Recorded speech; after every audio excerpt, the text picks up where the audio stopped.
action.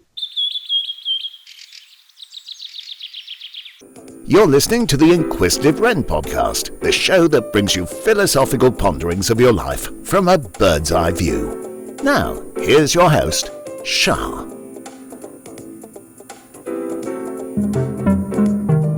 Hi guys, just coming on here to say I just finished an interview with Mother Diva, and she is an activist. Now, I got in touch with her months and months ago because I saw a video of her talking about Soul Train, the original one in Chicago. Now, there are very few people around still who can say that they danced on Soul Train in Chicago, and which was the original, and Soul Train in LA.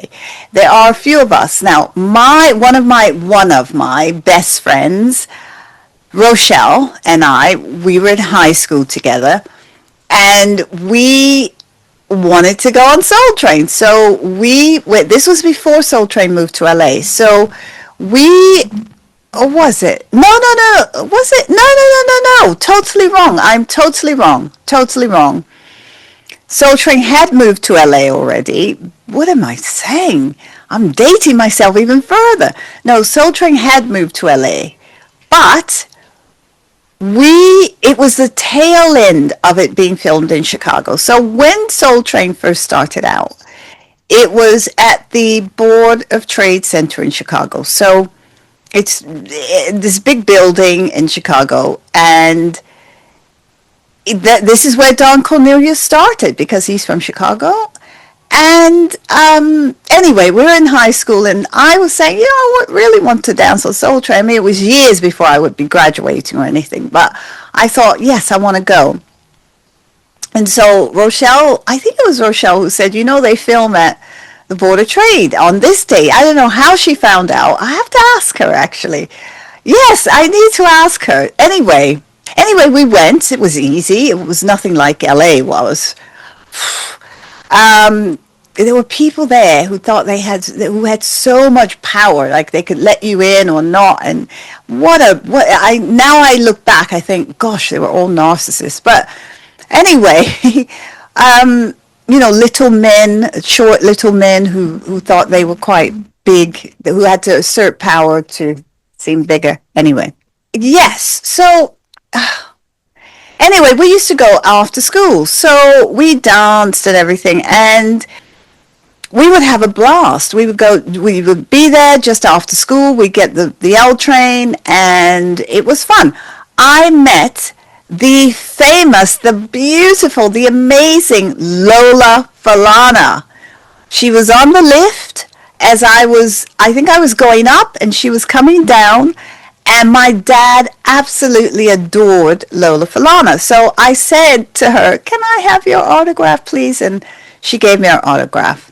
It disappeared. I'm sure my dad took it. But anyway, I don't know whatever happened to that. But I put it on my wall. She signed the piece of paper for me. I can't even remember where I got the piece. I think she supplied the paper anyway. So we used to have a great time. I do remember it quite well. But then I stopped going. I can't remember why we stopped. I think the show stopped, actually. The show stopped. And there was a guy there called Clinton Gent. I might put a picture up of him. He was lovely. Really sweet man. Really nice man. And I think he was friends with Don Cornelius before Don moved to LA. Anyway, how I got on Soul Train in LA, gosh, it's a bit of a long story, but I was in San Francisco. I was living in San Francisco at the time. No, I was living in Oakland at the time. And my boyfriend and I said, Shalimar's coming to town, blah, blah, blah. Anyway, we went to see them. I had met them before or something. Yes, that's right. I met them in Chicago. But anyway, I will say this. Solar artists, for me, were the sweetest people. Respectful, kind. That group Lakeside, lovely, lovely guys. Always respectful, always kind. I mean, maybe I was just lucky, but no, I have no bad experiences to speak of. They were lovely. And I I was really quite young. I was quite much younger than most of those people. I remember being at Rick James's house. I remember. So this is the other thing. As I watch old clips of Soul Train on, I'm seeing people. I'm like, oh my God, what happened to her? Anyway, when I was at FIDM, I went to the Fashion Institute, the Fashion Institute of Design and Merchandising, downtown LA, of all places. But I was going there. I only went one semester. It was horrific. I knew straight away it was full of you know what. It wasn't going to teach me anything I needed to know. I knew that instinctively. But anyway, it's the same school that The Hills, one of the very first reality shows out, The Hills was based on. Anyway, I was there for a semester. I thought, this is a load of you know what. This is a load of rubbish. I need to get out of here. This is taking my money. This isn't going to show me anything. It was a combination of classes and courses. I thought, they don't know what they're talking about. And it's very much like today. There are people teaching business classes who've never run a business. Or there's people teaching stuff that they know nothing about. There's people teaching journalism classes that have never done journalism. So I knew then I wasn't. Anyway, but when you go, they put you up, if you're from out of town, they put you up in these different hotels in downtown LA. And we were in a hotel. It was a hotel, but it was like I guess you'd call it now B&B. It was like a B&B. And there was a girl there that I shared a room with. Her name was Charmaine. Charmaine, I see you in some of those clips, but I can't remember how you got. I think I took you to Soul Train. People will tell you sometimes you have to wait outside and things like that. I wasn't in for that. So what I started doing, because a lot of my friends wanted to go, so we would all go. I had a dance partner then, Miguel, God rest his soul. He recently passed not too long ago. We were still best friends, up until he passed away. So 30 some years.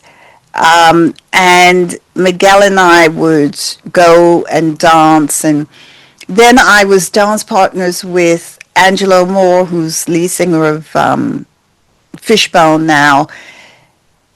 Oh, I don't know if he's still with Fishbone. Who knows? I danced with a few of those people, and it was fun. But it was early 80s, and I was into new wave, not really punk. I mean, I really like the Clash.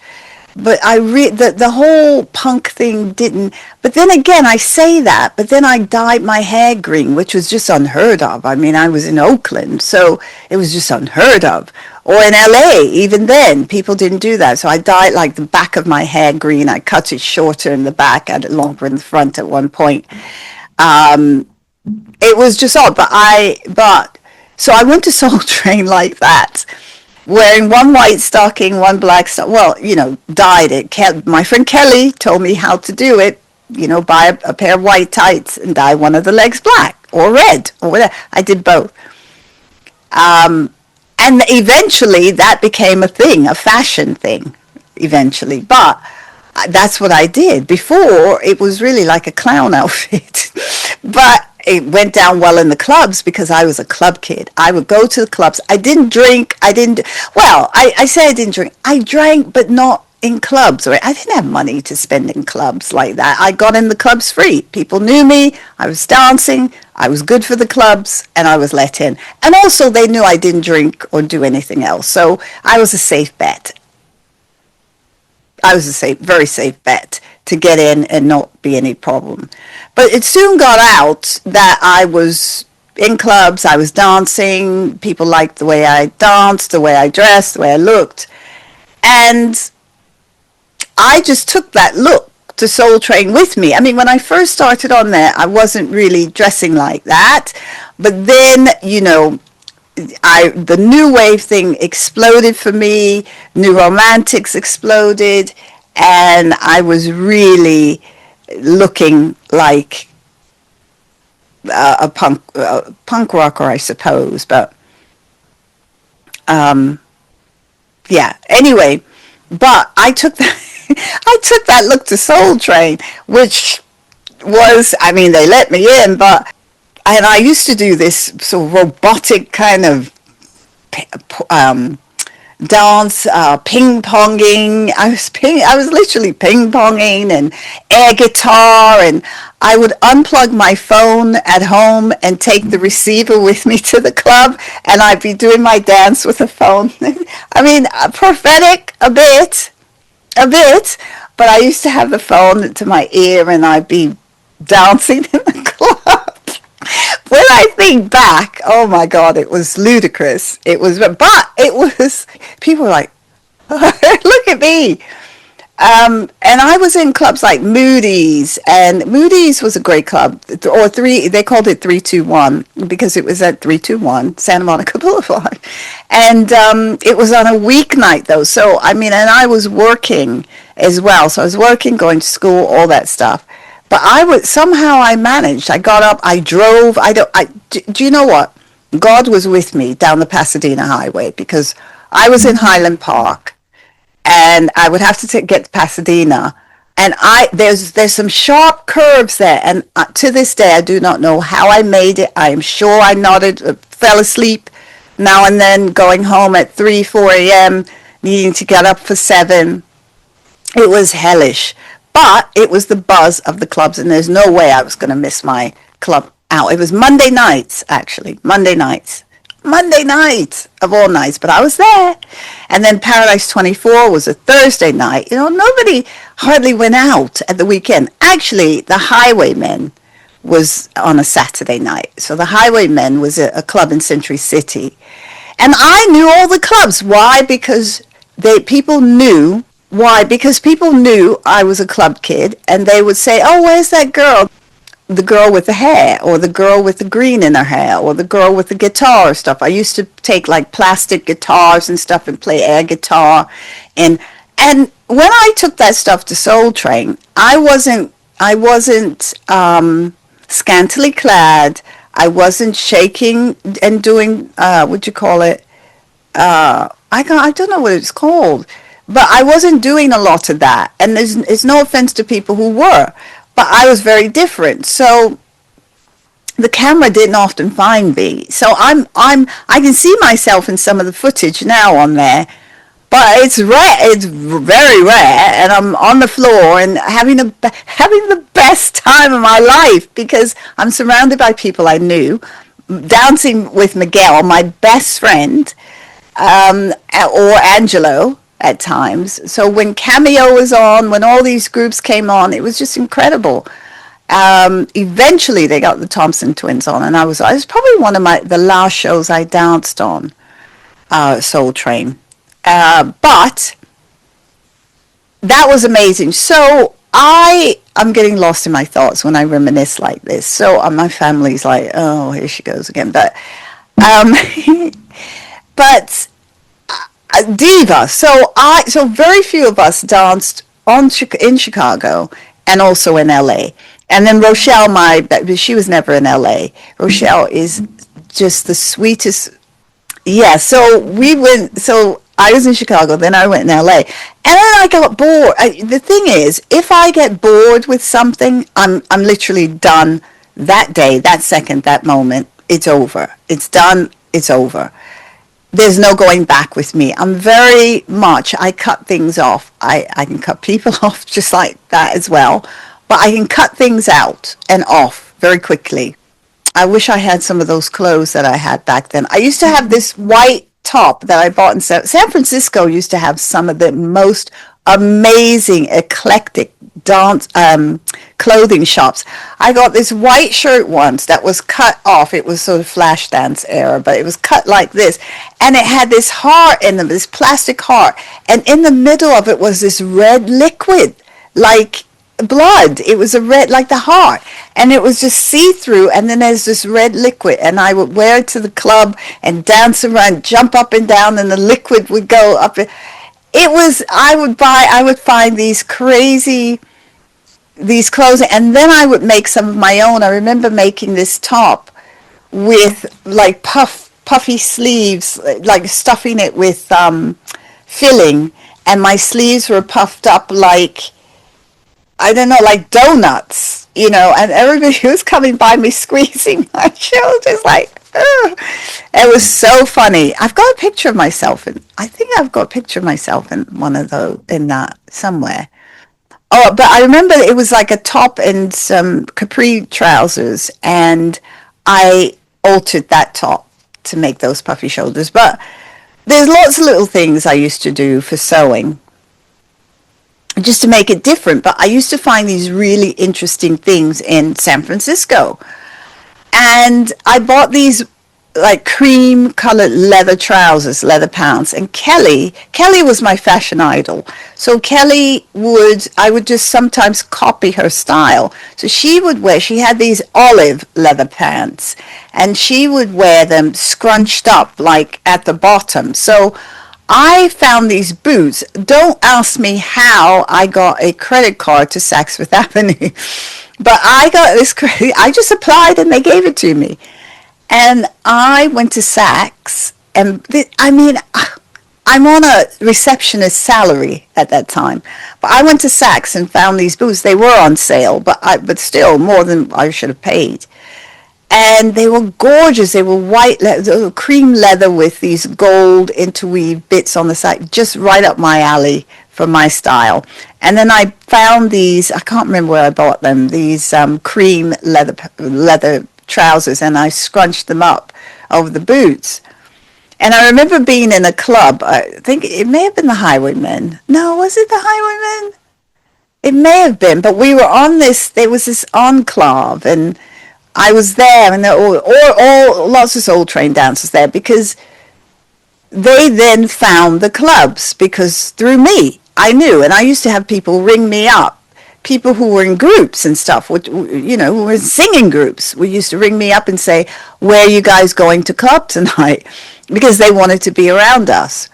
And I remember those boots. I remember pointing to those. I remember this song was on or something, and there was somebody on Soul Train that started doing that, but raising up their leg and pointing at their shoes. But I did that in the club, and I remember when I did, they were next to me, and I point, and as the song said, Saks Fifth Avenue, and I pointed to my boot because I bought them from Saks Fifth Avenue. I think it wasn't Chic. It may have been Saks Fifth Avenue. Somebody says it in a song, and it was on, and I pointed to my boot because it was from, and there was a tag inside. Oh my God, I wish I had those boots. I wish I had those boots now. And they were so comfy too. They had a nice little heel that didn't bother you. You could wear them all night and no issue. Oh, the power of a good boot. And anyway, by the time I got to Soul Train LA, I was looking new waveified, definitely new waveified. And green nails, your blue nails, all sorts of stuff. Just not your typical person who you think would be dressed like that or have their hair dyed like. Oh, one funny story. I went to this black hairdresser's in Oakland, and I had already dyed my hair.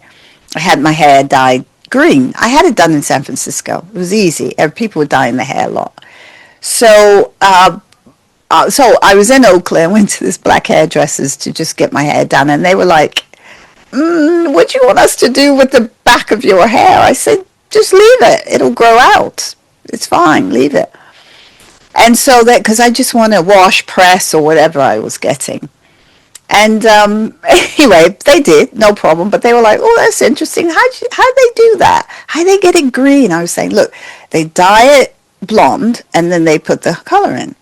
Because my hair is black, naturally. So anyway, 2 weeks later, I went back for another wash and press, or whatever I was getting. I'm pretty sure it was wash and press. And when I walked in, a lot of the guys had dyed the back of their hair like green and blue and everything. And I was like, oh my God. And they said to me, girl, you inspired us all. I was like, and they were so sweet, those guys, because eventually somebody connected to them wanted to do a fashion show, and they asked me to be in it. And I was in I still have those pictures. I was in the fashion show. It was so much fun. But as I say, when I got to Soul Train, it was a whole different story. You had to look a particular way, and I was not that way. But I bring this all up to say I have lovely memories of Soul Train. And which is shocking, you see. For me, it's shocking. Somebody sent me a message once and said, I just saw you on Soul Train. And I was like, oh, really? I said, yes, because there are some clips out there. If you look, you have to look closely. You can see me. And they're like, no, I've seen you on Soul Train, but I've seen people do that dance you used to do. I'm like, really? And they're like, yeah, I know the one they're talking about. It's a little bit Carlton-y, a little bit that, but it's better. And me and Kelly used to do that dance a lot. But I really took it to a whole new level. And when I used to take my phone with me and I used to jump up and down and the guitar I used to take all that stuff with me to the club. To the club. I remember unplugging. I remember we were getting in the car once and I said, wait, I need to get the phone receiver. So Soul Train was fantastic. So I just came across her channel. It came up in my feed once. I thought, oh, she's talking about Soul Train Chicago. I wish I had been there to talk to her about it. So I reached out to her and said, when the next time you do something on Soul Train, let me know. Anyway, she contacted me back and said, I want to come on your show. And it was random because she wanted to do the interview. We're like 6-hour time difference. I'm in London. She's in Chicago. So 6-hour time difference. Oh, it feels like it feels like ages to me. And I've been really busy with course launches and all sorts of things, creating and recording. There's so much I'm doing and so much going on. I'm like a little robot. I'm told we're going to do this, we're going to do that, and I just do it.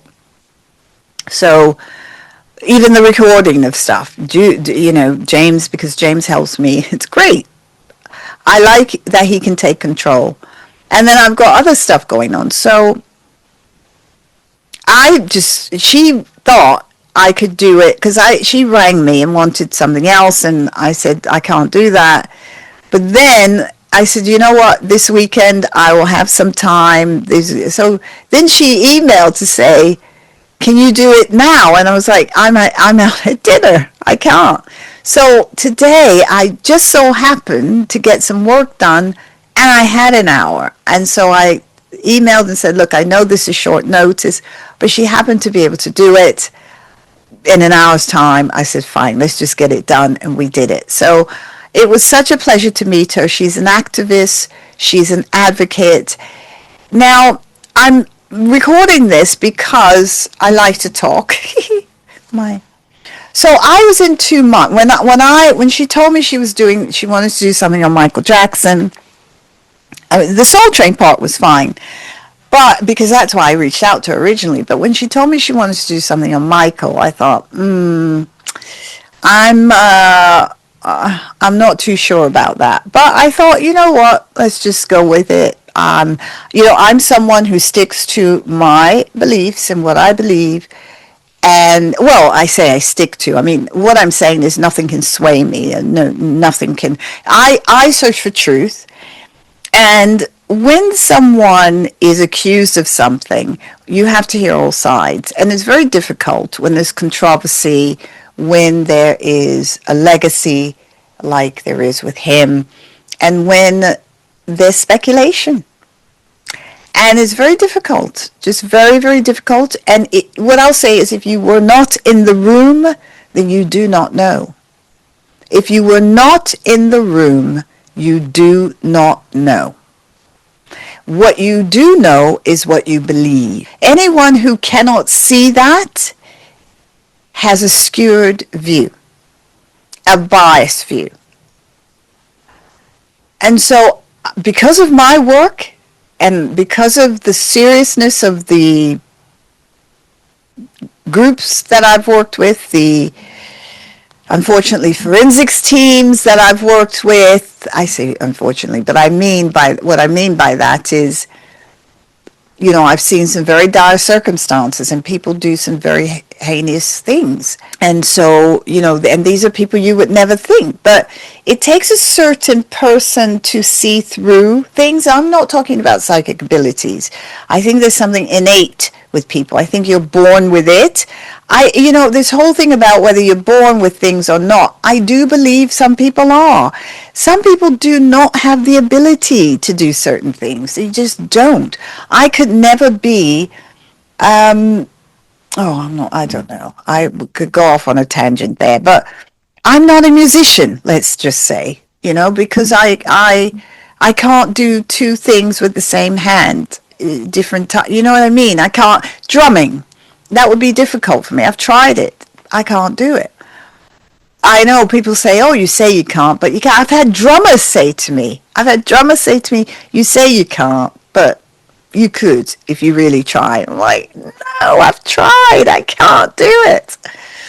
And maybe I've got to try more. I don't know. I'm just one of those people. And then I get bored and then it's dropped. It's done. It's back in the case. I'm done. So what I would say is I hold off judgment. I support people for good causes. I grew up listening to the Jacksons, admiring their talents. What people did behind the closed doors is none of my business. What happened in families, all families have things that have happened in them. Just because you were born into a family doesn't mean you've been a part of it. So everybody has something. And some people have several things. So who knows? Who knows? The only person that really knows and can judge is the person who isn't here anymore. And that's Michael. So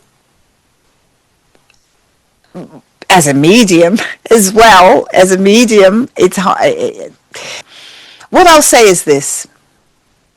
You believe what you believe, but I will say to people, about anything, I wasn't in the room. The only thing I can attest to is what I have seen with my own eyes. Now, we can listen to people's testimony, and I've been to courts. I am a trained advocate. I'm an independent mental capacity advocate. I've got certificates for that, and that allows me to support people who are under deprivation of liberty safeguard or the CARE Act or safeguarding issues. So I've been to court on all those issues and more, and other issues. People have been detained under the Mental Health Act in the UK, of course. And it's very difficult. People can accuse other people of doing things and they didn't. It's their perception of what happened. People lie about what they've done or what they haven't done. The other odd thing is children. So when children are unfortunately mistreated, you know what I mean by that, because with YouTube you have to be careful with the terms you use. So when children are mistreated, their memory is a lot more vulnerable to things like amnesia, convenient amnesia, or safety amnesia. There's different terms for it. People forget things or excuse things. And I just, in fact, recorded a video on unconscious contracts. So that will be out shortly, soon, like within the next couple of weeks. And I do touch upon this area of being unconscious about keeping things small. That could be yourself, or it could be abuse that you've suffered, or it could be anything else.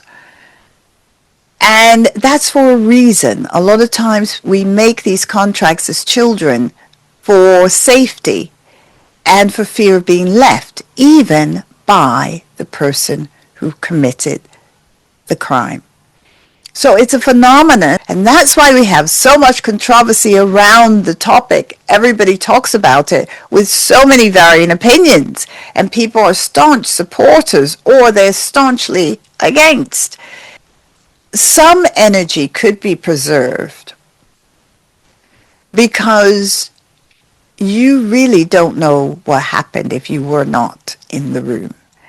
And a lot of people who say they know these people only met them a few times. Some people never met them. And their staunch supporters are staunchly against them, and they never met them in their lives. What I would say is I agreed to do this interview with Mother Diva because of the Soul Train aspect. It's not often I get to speak to people about Chicago Soul Train. I thought, though, I had it wrong. I thought she had danced on the show, but she hadn't. She just knows about it, which was good enough. It was lovely. And she did say to me, it's rare in the interview, it's very rare to meet people who've danced on both, and I did.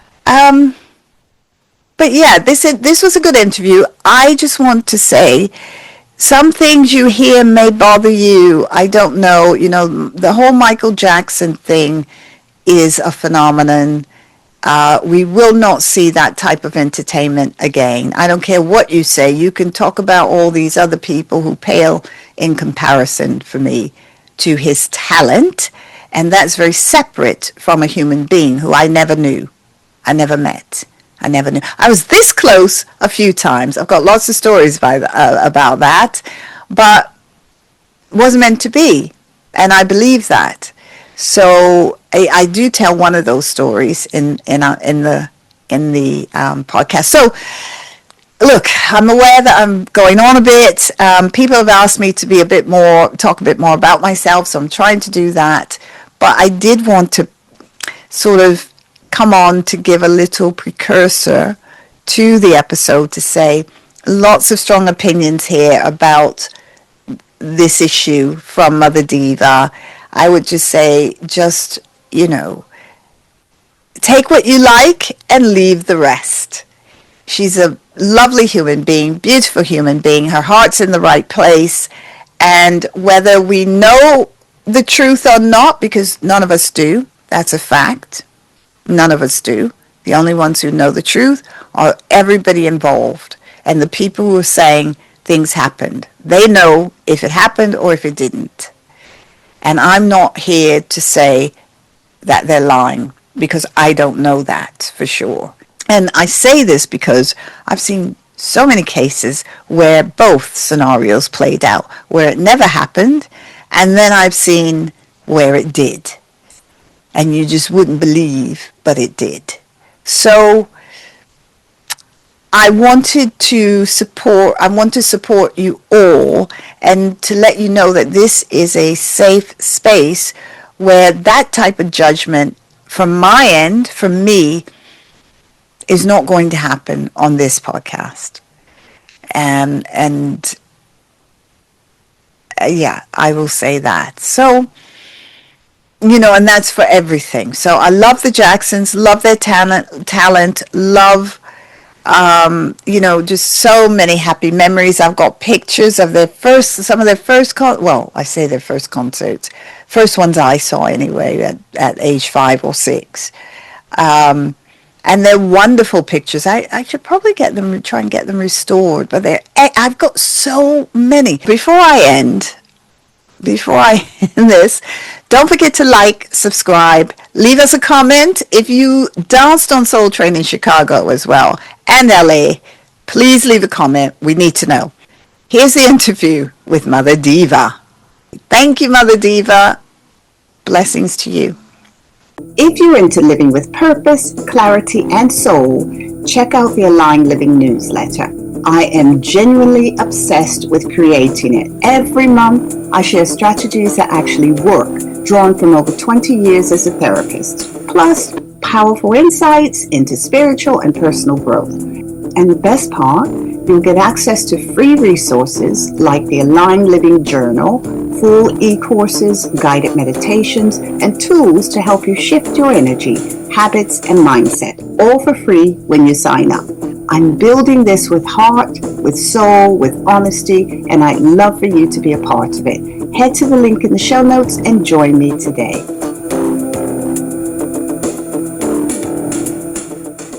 If you're ready for exclusive soul-nourishing content that you won't find anywhere else, Become a subscriber on Apple Podcasts and Spotify to access ad-free episodes with special guided meditations and visualizations for calm and clarity, and bonus episodes on spiritual growth, personal growth, energy healing, and spiritual awakening. Join the inner circle and experience deeper self-discovery today.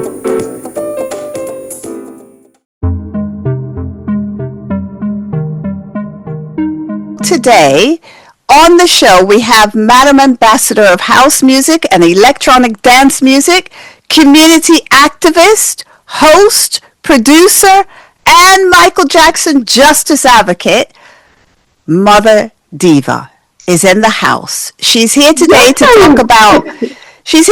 talk about a no statute of limitations on perjury bill. This is the United States, for all my European viewers here. It's a no statute of limitations perjury bill, and she's written this, and she plans for Michael Jackson's birthday. She has plans for Gary, Indiana, the birthplace of the Jacksons, and the Soul Train Dancers Symposium, which is amazing, in November in Las Vegas. Welcome, Mother Diva. Well, thank you so much for having me. I'm excited to be here. Well, I'm excited to hear about all of your endeavors. I mean, you are so busy doing so many different things. I don't know where to start, but I am going to start with, let's start with the symposium. Let's get the Soul Train bit out of the way, and then we'll get right into the real crux of it all, because you got so much coming up this month.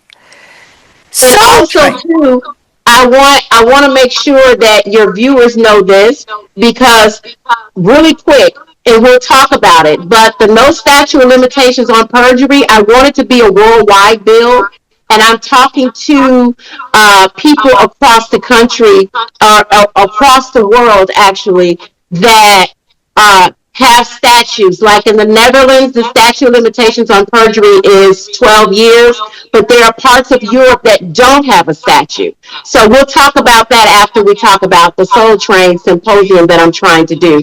So let's talk about Soul Train. This is the 55th anniversary of Soul Train.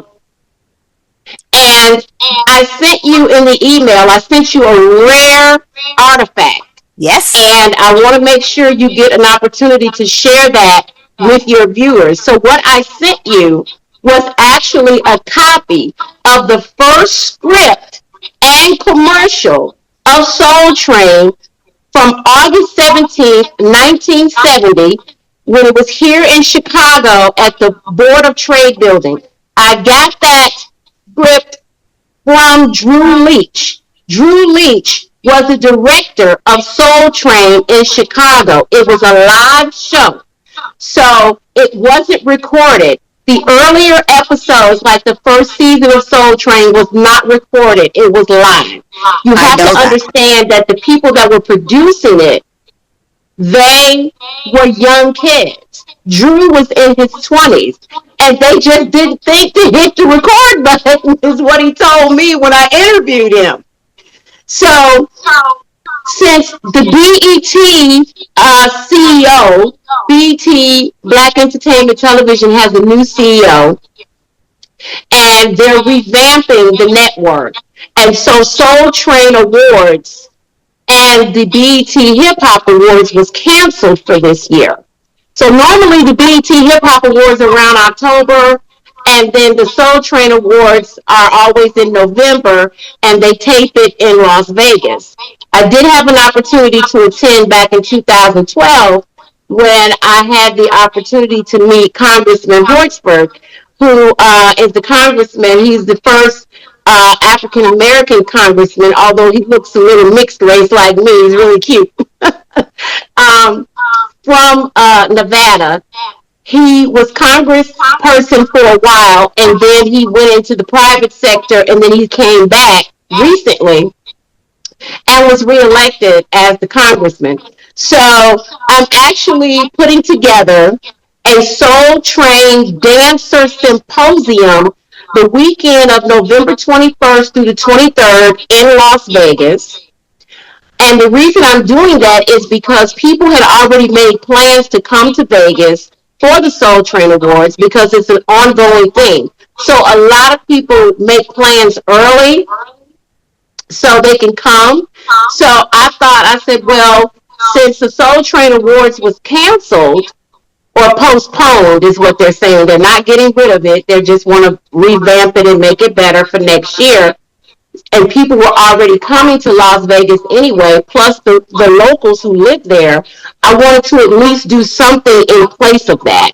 So I created the Soul Train Dancer Symposium, and basically it's a weekend workshop of Q&A, meeting and greeting with the Soul Train dancers, going over the history of Soul Train, the brand, how it had an impact on culture. And the last day, November 23rd, is going to be a day of Michael Jackson.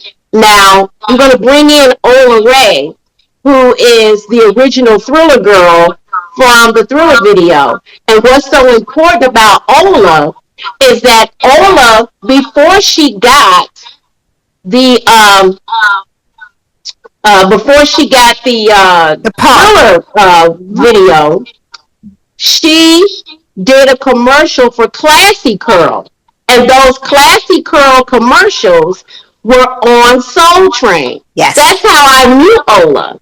Because when I was a child, I used to watch Soul Train every Saturday morning, and I would see this beautiful brown female with this Jerry curl, and she was the Classy Curl girl.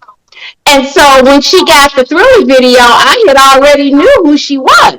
And a lot of people don't remember Ola Ray from the Classy Curl commercial. So it's going to be a blast. Eddie Griffin is a colleague of mine. He's actually in Vegas, and I'm talking to him about, helping me with the whole event. I'm partnering with Val TV, which is a independent TV network, Valerie McCullen, who she's out in Vegas. And so we're going to partner together to put this on and make it a success. There are several Soul Train dancers who do live in Las Vegas. And my purpose is to also honor them. And I'm talking to members of Congress to get honorary certificates, because I also am a community liaison. And I get impactful people honorary street signs, holidays, proclamations, and resolutions. In fact, I got Shabadoo, who was original Soul Train dancer, a street sign here in Chicago. Rest in peace. Yeah, Shabadoo, rest in peace. Now, yes. Mother Diva, you've said a lot there, and I want to interject for 1 second. I danced on Soul Train in Chicago. And that's why I reached out to you. I saw a video of yours. Yes. We would go after school, myself and my best friend Rochelle, who I'm still friends with.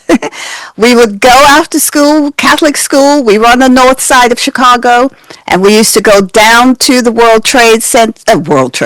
Oh my goodness. Board of Trade. It's coming up, the 11th of September. Yes. And it's not, I have something. I'm doing a dedication to that in September at the Daily Center. But go ahead. It's on my mind. Yeah, exactly. So we used to go to the Board of Trade Center, and we used to see Clinton Gent, his name was Clinton Gent. He was the second host. He was the second host. Well, that's when I was there, when he was the host. Mm-hmm. Okay, well, we were all very young. I was younger than him.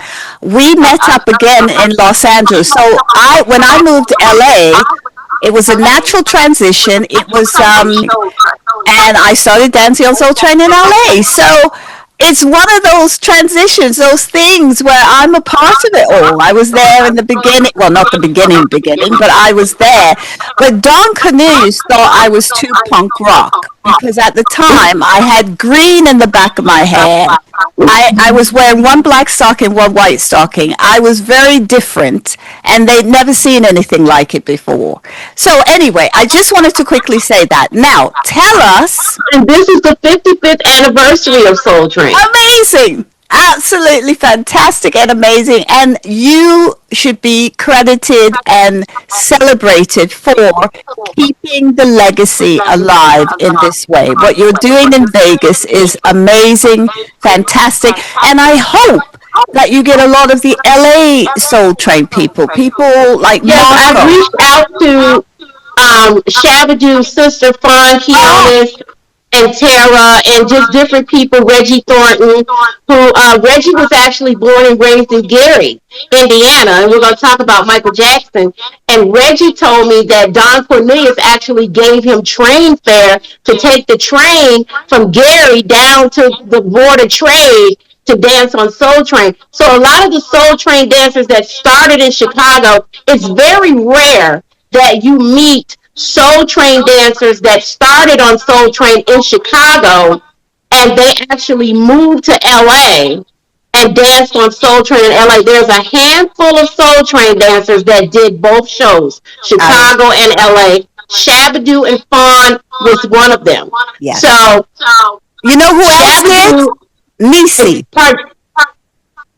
Nisi as well. Nisi was on Soul Train in Chicago Oh, too. Nisi. Okay. Yeah. Yeah, I don't know a lot of them, but I will say this. I believe what gave Soul Train an international appeal was Cheryl's song. We had never seen anything like Cheryl's song. And what's so interesting about Cheryl is that when you mention Cheryl Song's name, no one really knows her name. But when you say the Asian lady with the long hair that danced on Soul Train, everybody knows her. Yeah. Yes. Okay. Yeah. I have my thoughts about that. Not so You know what? And let me say this.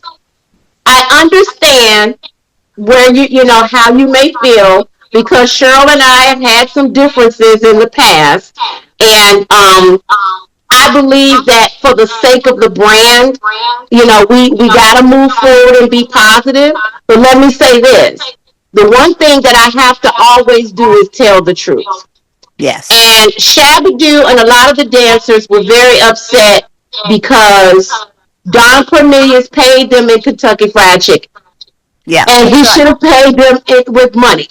So you know that was a big thing, and it's so funny because we just celebrated Shabadoo's 70th birthday Yeah. at his street sign on May 11th. I throw a party, a birthday party, like it's called Shabadoo Day because I got Oh, Shabadoo the holiday, and then 2 years later we got him a street sign.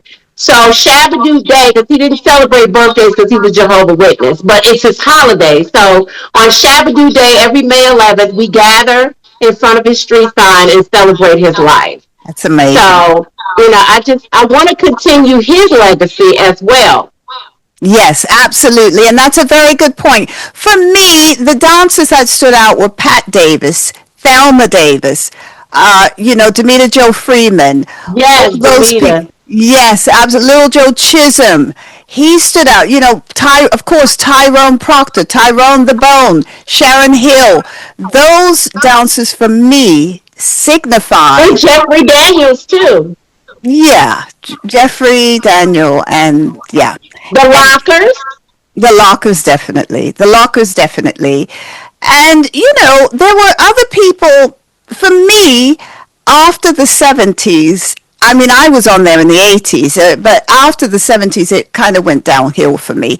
But that's a whole nother story. And I love the music. For me, it was the music because I love rock and roll. I love Zeppelin and all that. This is what I grew Yeah. up on. As we know, Chicago, very diverse, The music-wise. birthplace of house music. We had very diverse music. So, okay, let's get to you. Let's get back to you and all of your work. So, Soul Train, thank you so much. And the awards, I didn't know anything about that. I didn't know it had been on hold. I'd stopped watching though for a long time, but Yeah.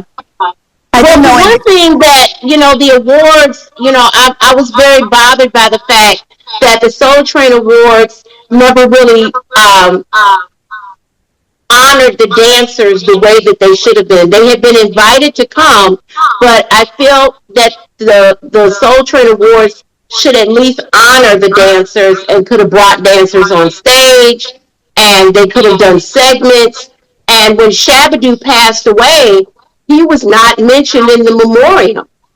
And that was very devastating for me, because I had got one of the last interviews with him. In 2020, I wanted to have a big Soul Train 50th anniversary party with the Soul Train line in the park, in Harold Washington Park, in Hyde Park, in Chicago. And because of COVID, some of the people that I was inviting to be a part of it, they were senior citizens and they didn't want to come out, because I reached out to Linda Clifford, I reached out to Jerry Butler, and they're like, we are not coming outside. I said, but we in the park, we outside, COVID ain't gonna bother us. And they were like, no. So I ended up doing that show online. And I had John Wilson from the Slicks, Lion, and Wicked. I had Linda Clifford. I had Frida Payne. And Shabba-Doo called in. He couldn't get on video. We had technical problems, and he called in. And that's when I told him, because the city of Chicago honored me with my own holiday, that I wanted to pay it forward and get him one. And he was very excited about it. And then a month later, he was gone. And I actually threw his memorial in Los Angeles. He had an online funeral. And I was like, no, he cannot have just an online funeral. He was a godfather of street dance. So I reached out to his sister and I said, well, look, I'm coming to LA for my 50th birthday, which was February of 2021. And I said, I will throw him a tribute at my birthday. So my 50th birthday ended up being a tribute to Shabba-Doo, and it was beautiful. It was in Los Angeles at the Regency West. We had street dancers, pop lockers. A couple of Soul Train dancers came, Scorpio, and also I turned it into a COVID prevention event. So I had Dr. Sherilyn Lee, who was Michael Jackson's nurse and nutritionist. She came and offered everyone free cardiovascular screenings. We gave out masks and holistic hand sanitizer. It was absolutely amazing. So I always want to make sure that I continue his legacy as well as the legacy of Soul Train. And maybe one day Soul Train could come back. Who knows? Well, it would be very different. Before we move on to Soul Train, what were your thoughts about Don Cornelius's passing? Because that hit hard for many of us.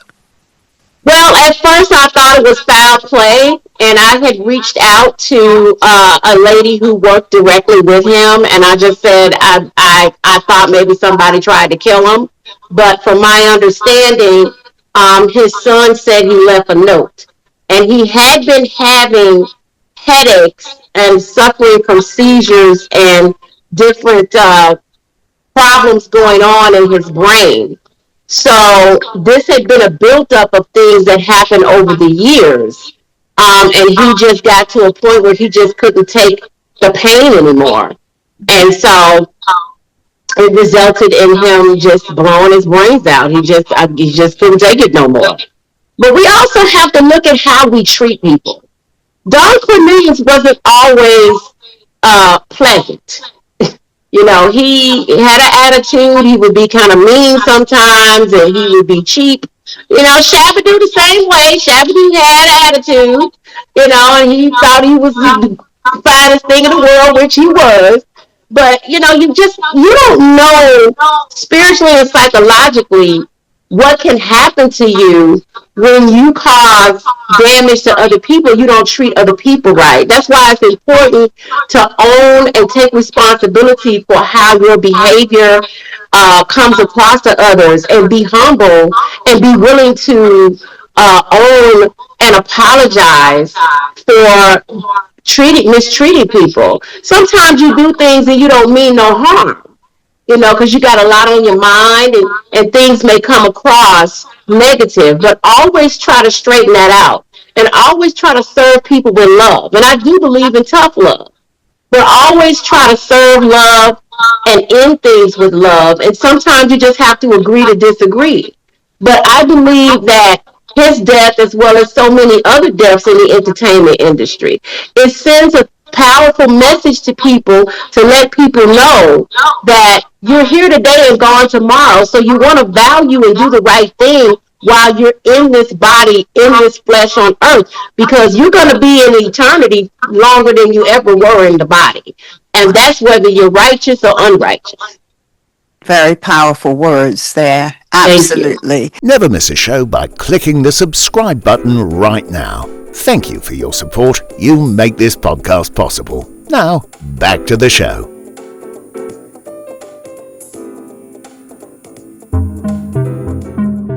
And for me, because I'm very sensitive soul, I pick up on energy. Don Cornelius always came across to me as someone who was unhappy. And he was never horrible to me. He was just pleasant. When he looked at me one day and said, punk rock. And I said, well, yeah, I'm a little different. But it Well, things wasn't had me. to grow on him because he didn't like hip hop either. And in fact, he didn't even want rappers on his show. He was kind of forced to allow rappers to come on his show. I believe, I'm not sure, but I think LL Cool J was one of the first hip hop artists to go on Soul Train because he didn't like it at all. But Interesting. because that's where the culture was moving, he had to allow them to come on. But when he said that to me, I said, well, actually, if you need to have Depeche Mode on here. You need to have Thompson Twins. I was naming people. And do you know what? He eventually had the Thompson Twins on because I was at that For taping. that episode, Eventually, I was right there at that taping. So, I but believe he had Hall and Oates on too. he did, indeed. He had Howard Jones. He had lots of people on. So, but before that, I have to give credit. He did have Elton John and David Bowie on as well. This was in the early Well, 70s. Elton So John with Benny and the Jets, everybody was singing Benny and the Jets, so he had to be on it. that was amazing. That was the crossover song. We got to get to talking about Michael Jackson's birthday Wait, before we run out of time. I know. Let's get to Michael now. So, what? I could talk to you all day. I know. What's happening?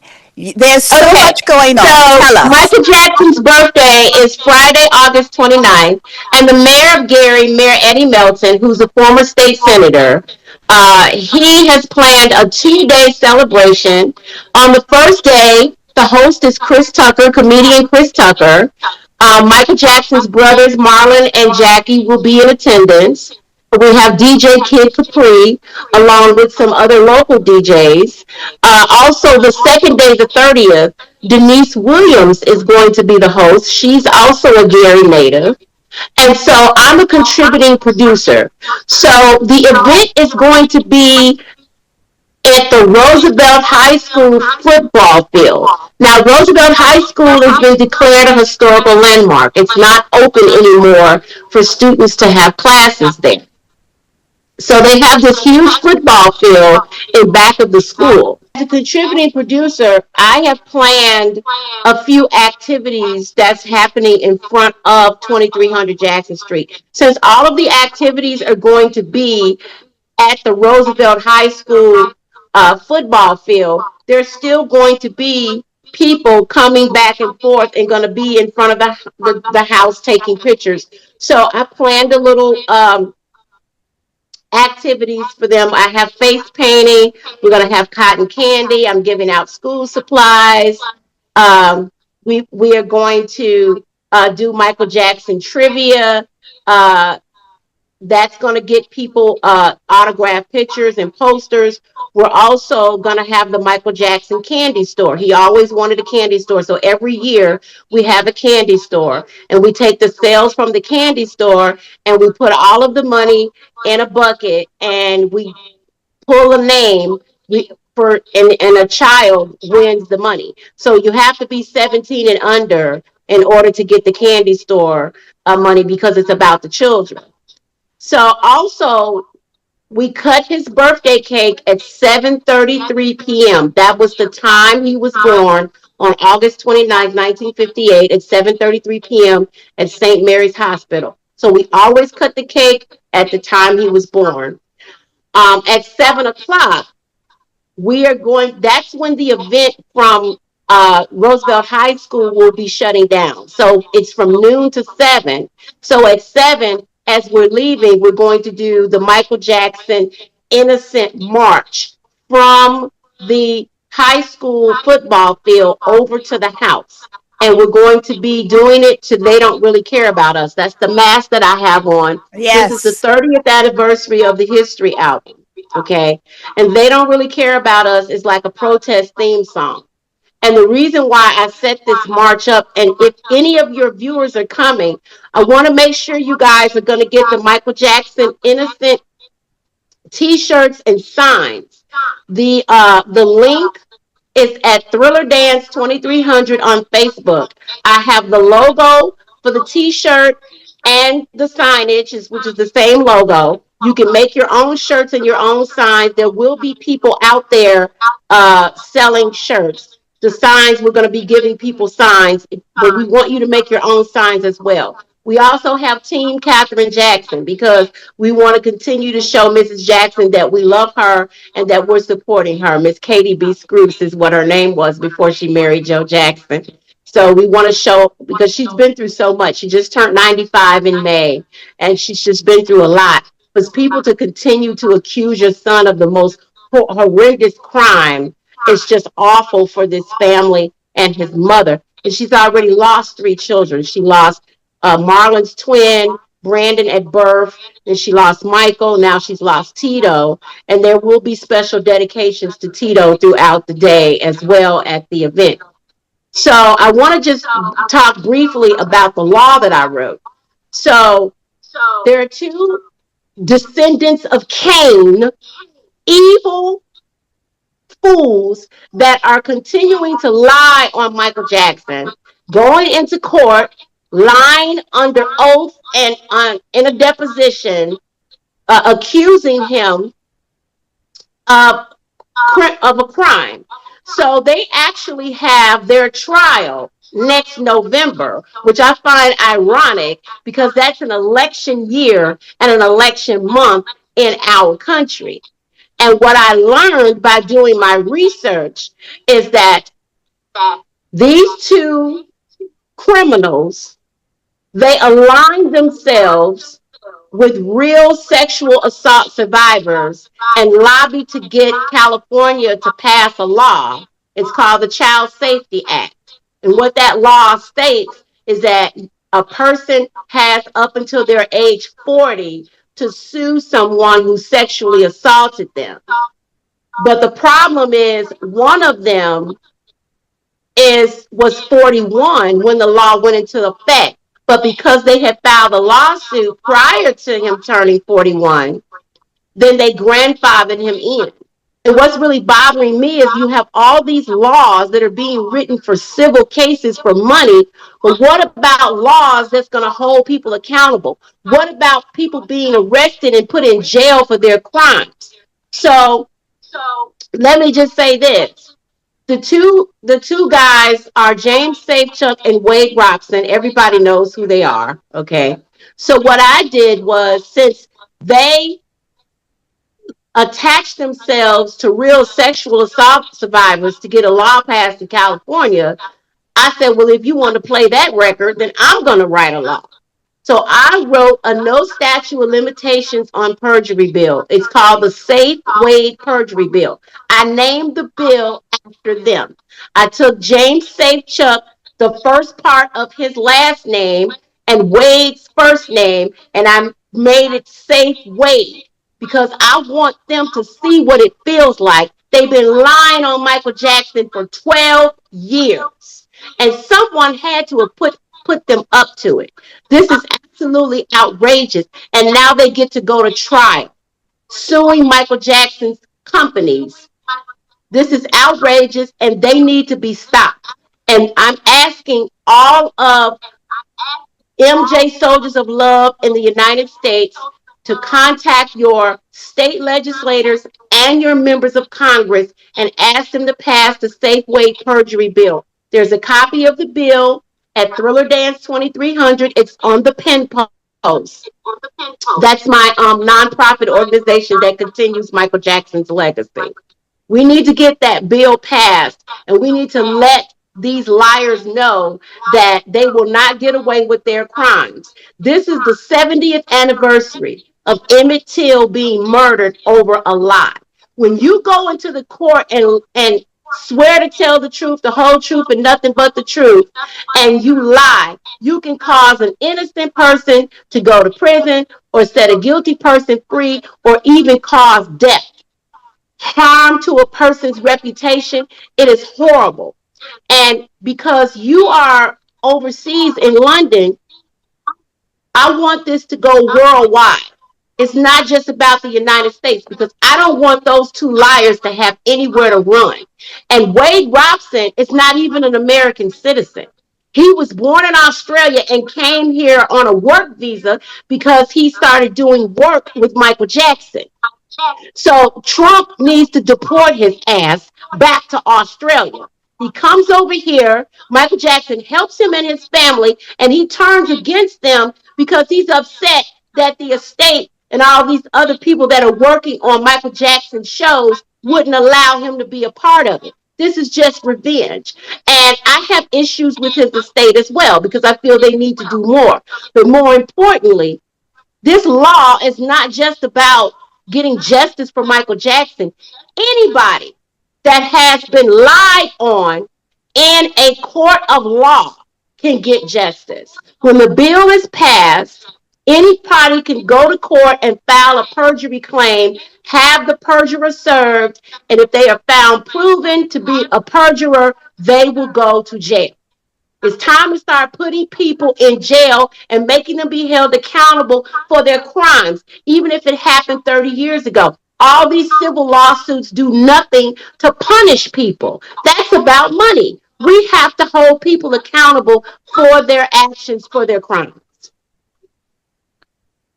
Okay, wow, that's a lot. Now, how does a bill like this get passed? What are the, so you've written, Can you still hear me? yes, you've written the Okay. bill. Yes, you've written the bill. Okay.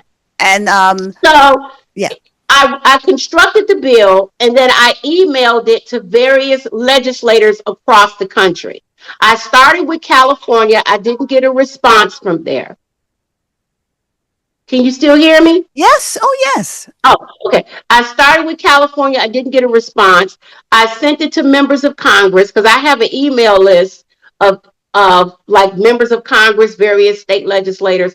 And also, too, because I get people honorary street signs, holidays, and resolutions, because I get those, I've developed relationships with members of Congress and state legislators. So that's been very helpful. So what ended up happening was I have a relationship with a state representative, Indiana State Representative Dr. Vernon Smith, who he is in the Indiana General Assembly.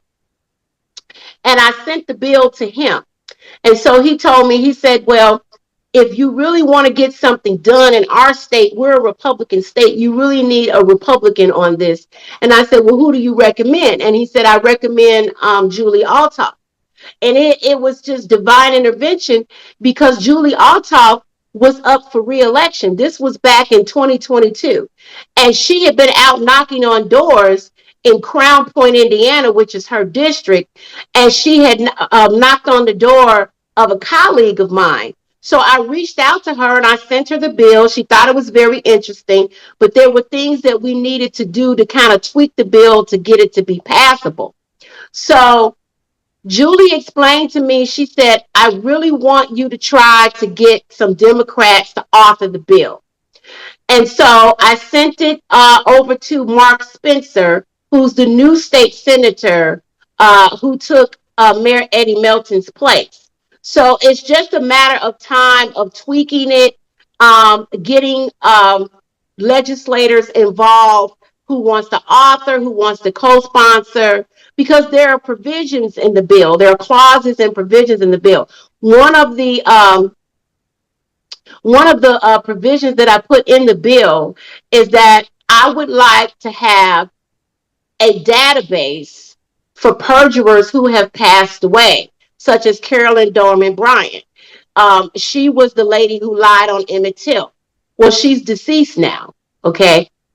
So I would like a database where the person, whoever the suspected perjurer is, there will be a database and their name would be listed as a suspected perjurer. Mm-hmm. But what Julie told me, she said that it would cost $1 million to create something like that in Indiana. I said, what? We can't do Wix? She said, no, we can't do Wix. I mean, I still don't understand why, it's going to cost that much. I'm like, well, shoot, we could do it on Facebook or something. I am trying to help families get some type of closure.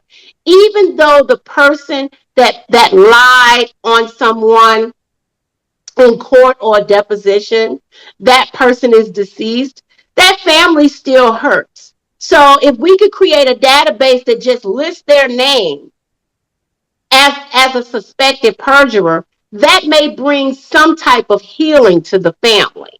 Okay, that's one of the clauses or provisions in the bill.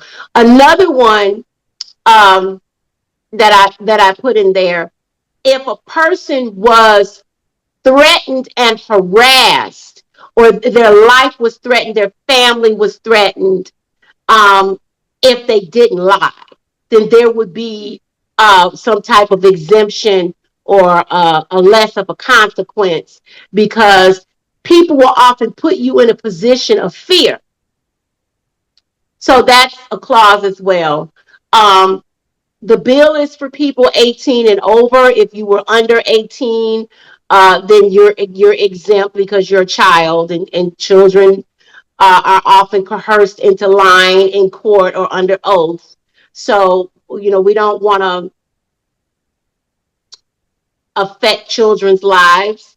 But there may be some type of conversation had about that, at least brought up, to let them know that this is something serious, and this is something that could have affected other people's lives. Now, one thing that I'm adding another provision to the bill. So let's say someone went into court and they lied on someone, and that person ended up going to jail, or that person ended up being free. However long they served that time, or however long they were free, once it's proven that that person perjured themselves, then they have to serve the same amount of time. So Wow. it's a lot of work. I don't know how, we're going to be able to get it passed, but we're going to continue to try. The most important thing is that we all connect and come together. I know that there are parts of Europe where the no statute of limitations on perjury. In the Netherlands is 12 years. So that's the reason why James Safechuck and Wade Robson they filed a lawsuit, because Wade Robson is claiming in 2005, when he testified in the Michael Jackson's trial, that he perjured himself. In this lawsuit, and he's been interviewed, he said, I lied on the stand and perjured myself to protect Michael Jackson. So according to Tom Mesereau, Michael Jackson's attorney, he said Wade Robson was telling the truth in 2005. He's lying now. But the reason why he was able to tell that lie is because the statute of limitations on perjury ran out.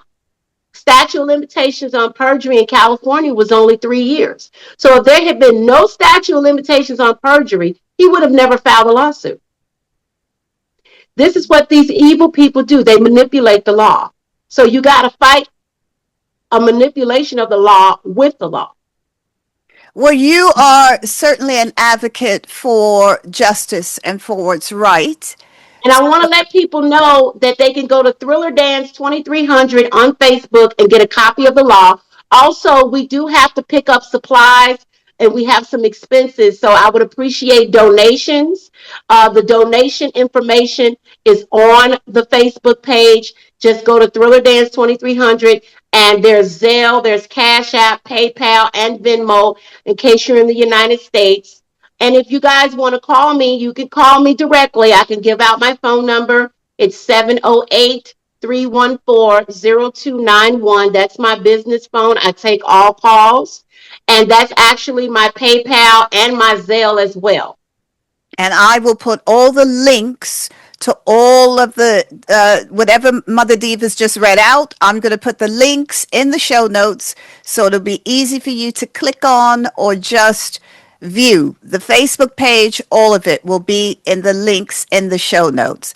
Fear doesn't mean you're weak. It means you're human and you can change your relationship with it. I'm Charlotte Volante. I've created What If You Were Brave Enough? How to move past fear to get what you actually want. It's a very powerful 5-module course with a gorgeous workbook, inspiring quote cards, and extra resources to help you move from afraid to whole. You don't need to be fearless. You just need to be brave enough. Now, you've got something coming up in Gary. We've just talked about that. You'll be there. Is there anything that people should know? You're watching this right now. What's the most Yes, I would important? like to give out the milestones. So, 2025 commemorates the 60th anniversary of the Jackson 5 being named the Jackson 5. In fact, their first performance as the Jackson 5 happened August 29th, 1965, which was Michael Jackson's 7th birthday. And they were named by a model and talent show producer. Her name is Evelyn LaHaye. She's 93 years old. She's still alive. We're going to be honoring her as well if we can get her out. She says she may not be able to come out because she's older, but we want to honor her. Also, community activist out of Los Angeles. His name is Najee Ali. He's from Gary. We're going to be honoring him as well. I've actually gotten Michael Jackson 5 honorary holidays. So copies of those will be also given to Marlon and Jackie. This is also the 30th anniversary of Michael Jackson's History album, which is the protest theme song, They Don't Really Care About Us. And that's why I have wearing my They Don't Really Care About Us mask. Now, They Don't Really Care About Us was actually released as a single in 96, but the History album itself came out on June 20th, 1995, and that song was on that album. But the albums will come out, and then the record labels don't release singles until later on down the line. So, but I just want people to be educated, learn their history, come out and enjoy all of the festivities.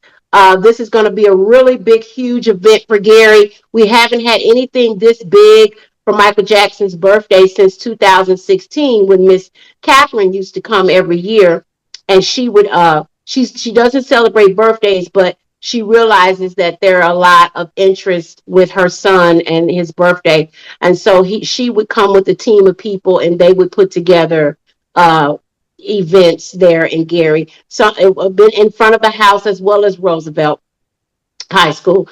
Mayor Melton is doing a fantastic job revitalizing Gary.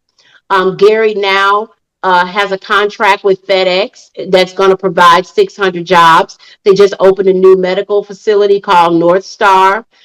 They just got the Lake County Convention Center, which is going to be built as an attachment to the Hard Rock casino that's in Gary. So a lot of great things happening. And hopefully you guys can come out and support and donate to me, because I am constantly giving back to the community. On October 15th, I'm having my annual pre-Halloween street brunch, what happens to be Tito's birthday.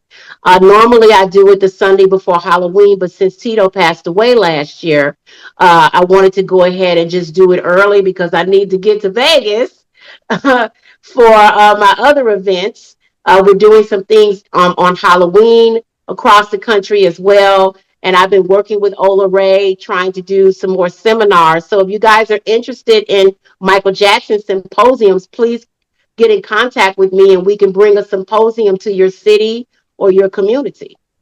It's amazing. Tito, the quiet one, but what a legend. What a legend. He didn't have to say much, but everything was Tito. Everybody just talked about Tito so much. I remember when Yeah, we were Tito had his kids. moments. It was really interesting because he kind of became the butt of the joke in a lot of, stories about the Jacksons and Michael Jackson, like Eddie Murphy, Tito, give me some tissue and Yes. all of this. But I want to clear something up because there is a rumor that if Tito hadn't have broke the string on the guitar, there would be no Jackson 5. That is not true. Let me say this. A lot of people don't understand how all of this started because there's some history with how all of this started. And how it all started was, to make a long story short, it was their mother who was a country and western singer. Miss Catherine sung country and western songs, and the kids would sing along with her. And she noticed that they had talent. And she would tell Joe how talented the kids were, but he wasn't really paying attention because he had his own band called the Falcons with his brothers, and they were trying to get gigs around town. So there was a young man named Raynard Jones. And you can go to his website. You can Google him. He has a book. He talks about this. Raynard and Jackie Jackson were best friends. And they went to Roosevelt High School, which was right behind the 2300 Jackson Street, the house that they grew up in. Raynard was like a Quincy Jones in the community. He was involved in several bands. So the kids would go over to Raynard's house because he had all these equipment and music. And so they were learning about instruments, and Raynard played guitar, and he taught Tito how to play. They were kids. And Marlon and Michael wanted to tag along, and they had to give them something to do. So they put Marlon on the tambourines, and they gave Michael the bongos because they were babies, and they needed something to do. So Raynard was the one that taught Tito how to play guitar. So when Tito would go home and sneak and take Joe's guitar, he'd already learned how to play from Raynard. And the first band that they were in was called Jawan and the Torianos. And so when I asked Raynard, I said, why did you name them Jawan and the Torianos? He said, well, Jermaine was the lead singer. Michael wasn't even the lead singer. Michael hadn't become lead singer till later. But Jermaine was the lead singer, and Jermaine's middle name is Lawan. Uh, so he got the Lawan mixed up and called it Jawan. And so Tito's his birth name is Toriano. So it was called Jawan and Torianos.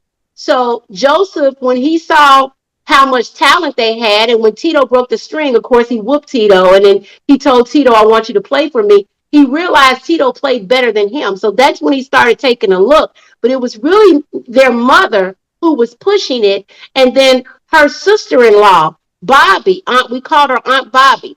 Bobby was married to Luther Jackson, Joseph's brother. She was the one that suggested that they got into the Roosevelt High School talent show. And even Miss Catherine was saying, well, they're little kids. And she said, doesn't matter, just get them in there. And so they got in that contest and they won. And so Joseph changed their name to the Jackson Brothers. And then when they went to audition for Evelyn LaHaye, she said, there's brothers this and sisters that. Why don't you call them the Jackson 5? And so that's where they got the name from. And that's how the rest became history. Then they got on Steeltown Records and did Big Boy was their first song on Steeltown Records. And they got distributed through Atlantic Records. And that's what made Berry Gordy take a look at them because he didn't want any more children. He was having it up to here, with little Stevie Wonder. And so it's so much to unpack in that, but I have a ton of history. I know we probably went over time. No, but you do have a ton of it. I didn't know any of that. But when we saw the Jackson 5, I still have those pictures. You used to have to take them to the to get developed. I still have pictures of us, and we were offered to go backstage, but my auntie wouldn't let us. And Oh, for years, my sister and I were like, oh, but yes, I mean, they were a part of they were the soundtrack of our lives. But I really want Latoya to go to your event. I love Latoya. I want her to go to your event. Is she you mean going? Latoya the niece? No, Latoya Jackson. There's two Latoya Jacksons. There's one that's a cousin and one that's Michael's sister. One that's Michael's sister. The one that's the one Oh, that okay. The one Is that Latoya talking about coming? No, I don't know. This is why I'm Oh, okay. asking. Please reach out to her because I just get a feeling Well, about she her. hasn't been here in 12 years. The last time Latoya came was in 2012. So it'd be nice if more family would come. I know that um, Tito's children might come. I heard a rumor that they may come. There may be some other cousins, nieces, and nephews that may come. I'm not sure if Latoya Jackson, the cousin, is coming. That is Joe's great niece. Right. Okay. So Right. There's yeah. so many So of and I them. do know that family. Luther's so when Miss Jackson was married to Joseph and his brother Luther was married to Aunt Bobby, they both were having children at the same time.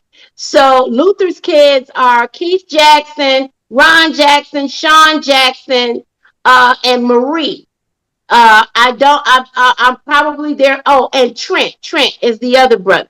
So there may be some more because I believe Aunt Bobby may have had between 6 and 8 kids. I'm not sure. Miss Jackson had 10.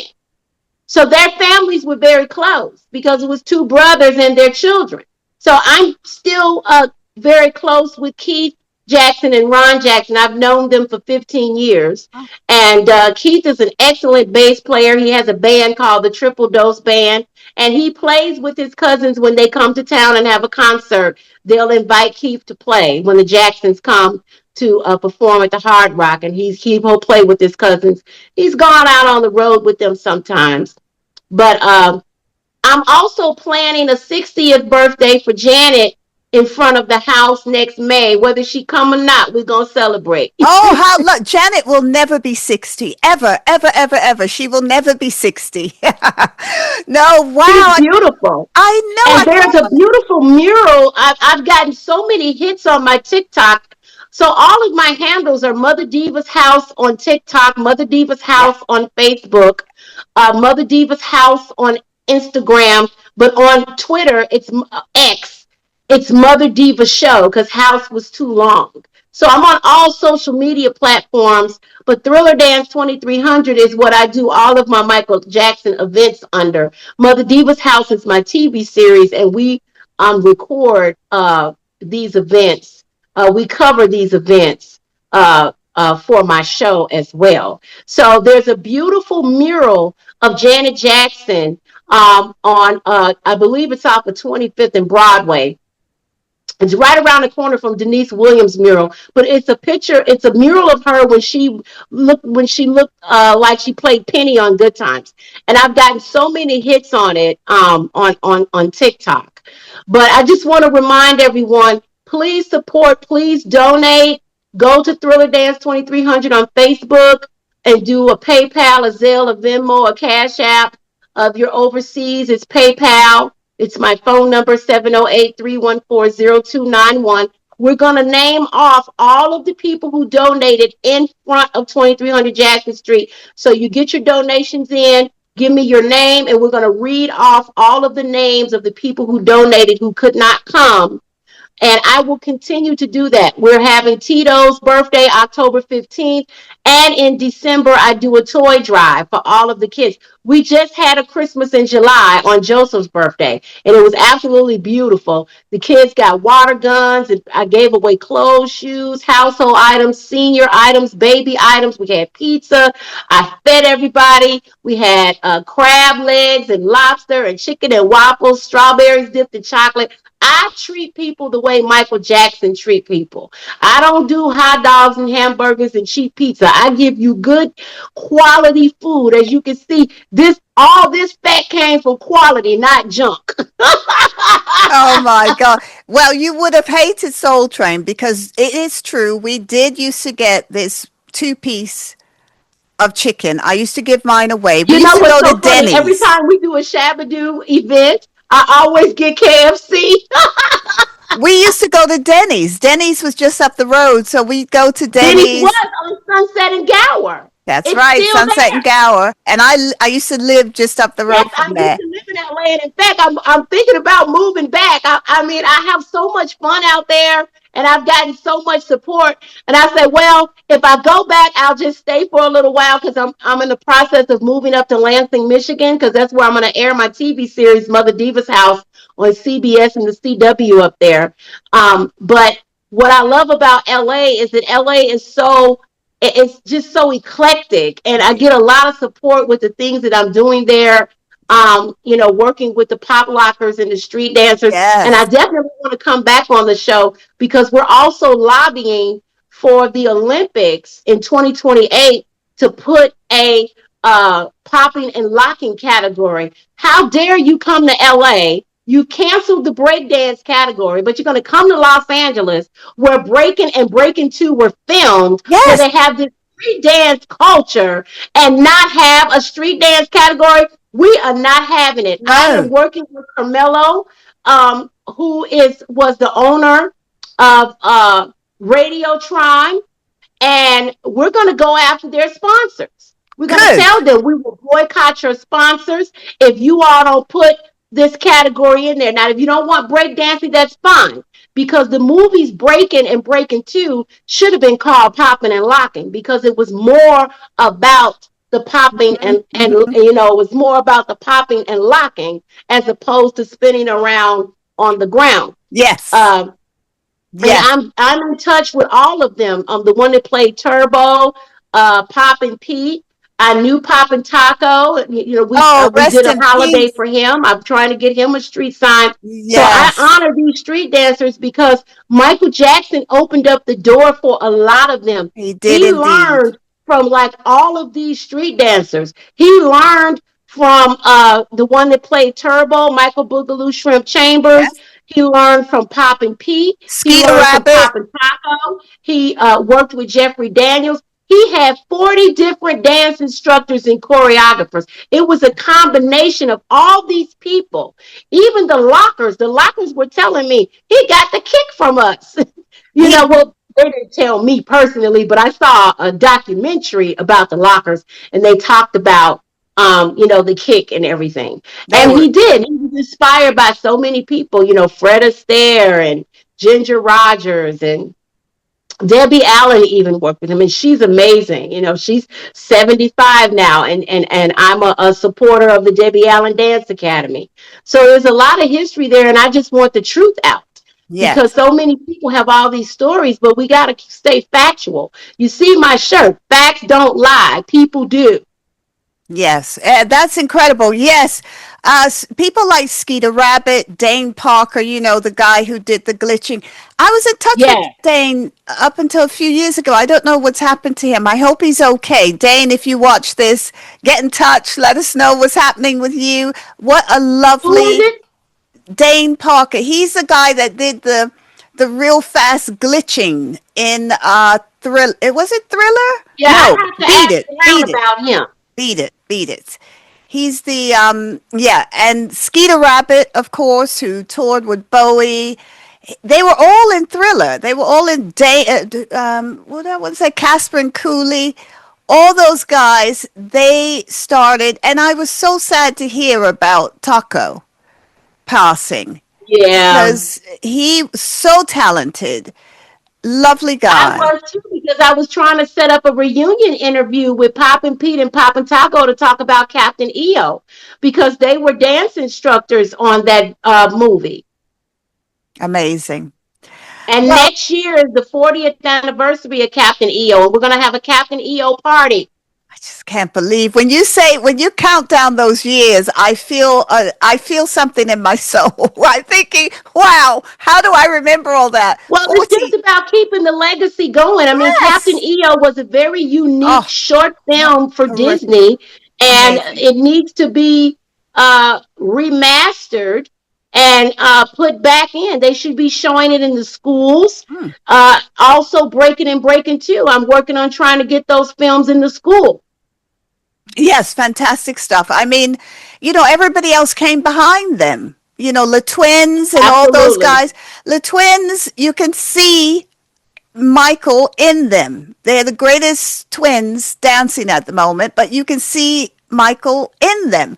So, Well, I tell you, two men that really inspired Michael Jackson, and that was the Nicholas brothers. oh, yes. Nobody could do what they did. Oh, Not yes. even Michael Jackson himself. They were just, you never seen anything like the Nicholas brothers. And they Absolutely. definitely deserve more credit because I haven't even seen anyone today.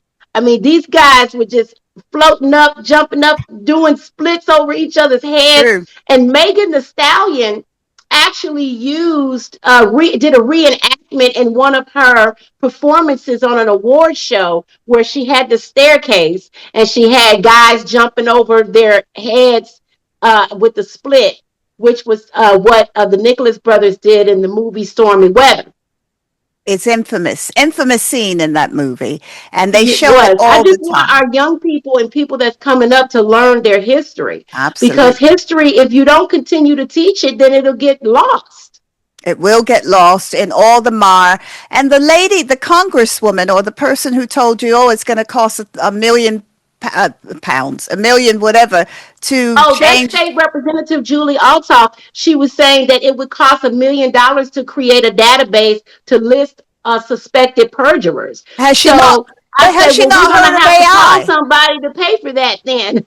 No, I'm there's not going to stop. I'm going to continue with this until this law gets passed, even if it means my life. I mean, as a community activist, you put your life on the line, yes. and I mean, look, I don't mind getting out of this thing if if I'm serving a good cause here. We've had many community activists who change came, while they were still in the flesh and even after the flesh. If you look at what happened with Rosa Parks hasn't been gone that long, Mhm. and there was change that came after what happened with her. And it was another young lady. The same thing happened to her too. She was a darker skinned woman. But uh, we have to keep fighting these injustices. I'm just tired of all these laws being created for people to sue. We need to have laws that's going to lock people up for committing these crimes. It is a shame for 12 years that these people are lying on Michael Jackson, and now they get a day in court. They get a trial. And believe me, I'm doing everything I can to stop it. And I actually have pictures on my Thriller Dance 2300 page. We want people to share because everywhere they go, I want them to see themselves. It's a picture of them in a jail cell with Michael Jackson holding his finger. Well, look, let me say this because as a therapist, as a licensed therapist, and as someone who is an advocate as well, who's been to court, who has supported people in court with injustices, who's been to several, even some of my cases went to the High Court in England. Can you still hear me? Yes, yes, I can. Okay. Oh, hang on. Yes, I can still hear you. Yes. Okay. I will say this. This isn't about judgment or anything like that. There are real people out there who have suffered severe abuse. These events, all the links will be in the show notes. Go and donate because donating does more than you think. Donating helps Thank these you so projects much. get This is off so the awesome. ground, and donating fuels the fire even more. So your donations are greatly appreciated. They go to a good cause. She uses those donations to feed people, to help them get there, to support people getting there, and to keep the legacy moving and going. And your donations also help her to fuel newer projects. You can see her passion. She's an advocate for justice, an advocate for rights. So please go follow the Facebook page. I've already subscribed to it. Follow it. And we will see you, hopefully come back after the events or whatever the next one is. We want some Yes. updates. And we will love to have you back. Thank you, Mother Thank Diva. you so much. Thank you for listening to another episode of the Inquisitive Room podcast. I appreciate you listening. Apple Podcast listeners, if you don't already, make sure that you have auto download turned on. Very important. Question of the day for the episode: what stood out for you and what was your biggest takeaway from the episode? It helps me to know, and it helps other listeners as we focus on our community. Hit me up on The Inquisitive Wren on socials and email inquiswrenpod@gmail.com. If you're listening as an Inquisitive Wren All Access member, thank you for supporting the show. I appreciate it so much. And if not, become a member now by going to the Inquisitive Wren /membership. Members can listen to every episode ad-free. Plus, you'll get free resources like meditations and visualizations and episodes that you don't get anywhere else. Early access episodes and discounts to events and in-person appearances. I've got one coming up in October. You don't want to miss that. It's the Inquisitive Wren /membership for details. Rate and review the show and follow us on IG, TikTok, and Facebook at The Inquisitive Wren. And on YouTube at YouTube /The Inquisitive Wren. What we're building here goes beyond content. It's a community of curious minds. So until we meet again, stay curious.